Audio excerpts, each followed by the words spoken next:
Tonton video ini sampai selesai agar Anda tidak gagal paham.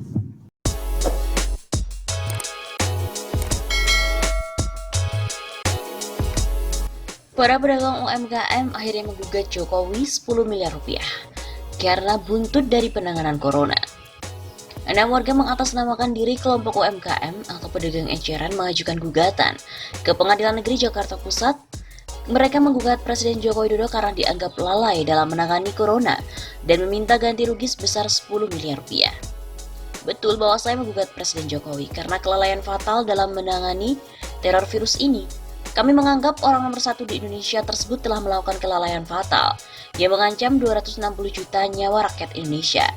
Kerugian dalam gugatan sebesar 10 miliar rupiah. Begitu kata salah satu penggugat yaitu Enggal Pamukti kepada wartawan pada hari Rabu 1 April kemarin. Gugatan tersebut terdaftar dalam nomor perkara PN/JKT PST 042020-DGB tertanggal 1 April 2020. Mereka mendaftarkan gugatan secara online dan meminta ganti rugi pada Jokowi sebesar 10 miliar rupiah. Enggal mengatakan adanya virus corona ini membuat pedagang eceran merugi karena pendapatan sehari-hari mereka berkurang. Enggal juga menyebut hingga kini belum ada solusi pemerintah untuk pedagang eceran tersebut. Kalau saja pemerintah pusat sejak awal serius menangani COVID-19 ini, tentu saya dan kawan-kawan pedagang eceran serta UMKM lainnya masih bisa mencari nafkah sehari-hari. Ini kan jadi bikin kami kehilangan pendapatan, sementara pemerintah belum juga memberikan solusi bantuan seperti apa. Begitu katanya. Sekarang kalau tahu sudah begini, pendapatan kami menurun sangat drastis dan pemerintah juga belum memberikan solusi atas nasib kita selanjutnya. Enggal juga mengaku tidak akan mundur ataupun menarik gugatannya dan dia mengklaim mendapatkan banyak dukungan dari mulai tenaga medis sampai dengan pedagang kaki lima untuk menggugat Jokowi. Saya tidak akan pernah mundur karena mulai dari dokter, perawat, ojol, taksi online dan juga pedagang-pedagang kaki lima lain-lainnya, mereka semua mendukung saya untuk menggugat Jokowi karena mereka pun terancam periuk nasinya. Jadi sampai titik darah penghabisan kita akan tuntut pemerintah untuk bertanggung jawab atas kerugian kami semua. Seperti kita ketahui, pedagang pasar menjadi salah satu pekerjaan yang terdampak oleh wabah corona ini. Rata-rata omset harian para pedagang tersebut turun lebih dari 50%. Salah satunya adalah seorang pedagang ikan bernama Andi di pasar daerah BSD Tangerang Selatan. Dia mengaku penjualannya ini menurun dalam seminggu terakhir. Menurutnya kedatangan pengunjung ke pasar juga semakin berkurang sejak diberlakukannya imbauan untuk berdiam diri di rumah. Andi pun mengatakan pengunjung yang membeli ke tokonya sudah turun kurang lebih 50% dalam seminggu. Penjualan menurun, pengunjung juga kurang lebih 50% dalam satu minggu. Biasanya yang datang 40 per hari, sekarang kira-kira hanya 20 orang saja. Tak hanya Andi, pedagang kue di wilayah pasar yang bernama Hera mengaku penjualannya juga terdampak oleh wabah COVID-19 ini. Namun menurut Hera, dampak terhadap omsetnya tidak terlalu tinggi lantaran masih banyak pelanggan yang memesan kue menggunakan ojek online. Penjualannya turun sih, tapi kalau kami tidak terlalu terasa dibanding dengan pedagang lain, karena masih banyak yang pesan via online. Namun sama seperti Andi, Hera mengaku penjualan offline atau secara langsung di pasar turun drastis dalam satu minggu terakhir ini. Dia hanya menjual sekitar 8 box kue dalam waktu satu minggu. Penjualan tersebut menurun dari 15 box kue terjual dalam satu pekan. Kalau penjualan secara langsung, pastinya sangat terdampak, karena orang yang ke pasar juga sudah sangat berkurang. Biasanya saya jual bisa 15 dus kalau langsung. Ini cuma 8 dus saja satu minggu. Berbeda dari kedua pedagang, Ameng, pemilik toko sembako di pasar yang sama mengaku penjualannya malah meningkat, terutama pada awal diberlakukannya imbauan menetap di rumah kepada masyarakat. Ameng menyebut penjualannya terutama barang kebersihan seperti sabun dan juga shampoo, serta obat-obatan laku keras di minggu-minggu pertama.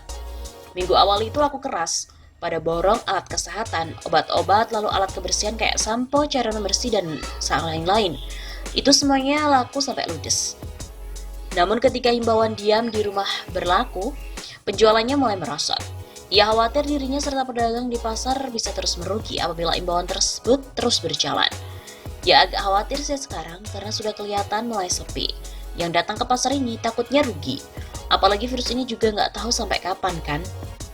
Ameng mengaku kini pengelola pasar telah bekerja sama dengan kepolisian dan aparat setempat untuk membuat langkah-langkah antisipasi di pasar.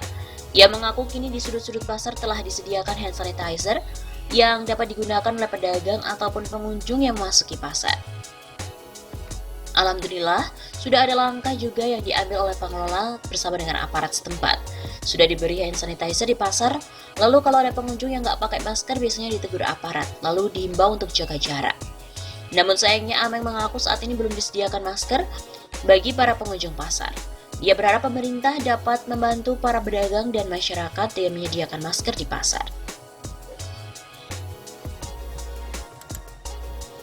Memang, karena hanya di Indonesia saja Presiden digugat oleh pedagang gara-gara corona. Ini bisa jadi hanya terjadi di Indonesia, di mana warga menggugat Jokowi sebagai presiden karena terdampak wabah corona atau COVID-19.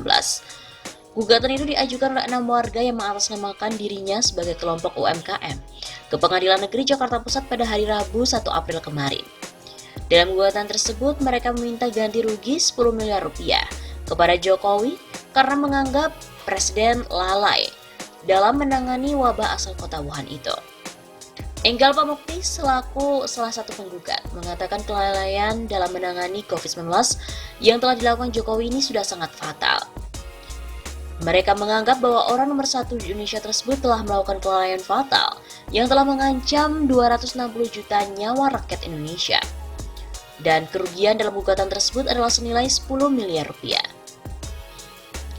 Ia menyebut wabah corona di Indonesia telah membuat pendapatan para pedagang berkurang sampai dengan merugi.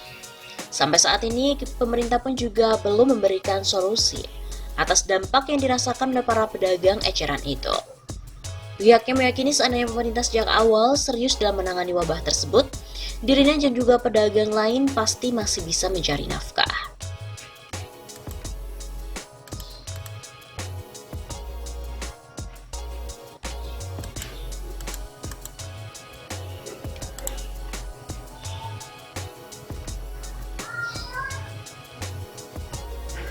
Selain para pedagang eceran, pandemi corona tak hanya menghantam para pelaku industri tersebut, melainkan juga para pelaku usaha warung tegal atau warteg.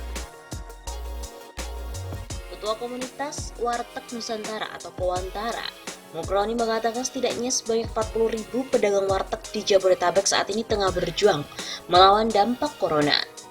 Dulunya ketika krisis moneter 98 masih gagah menghadapi.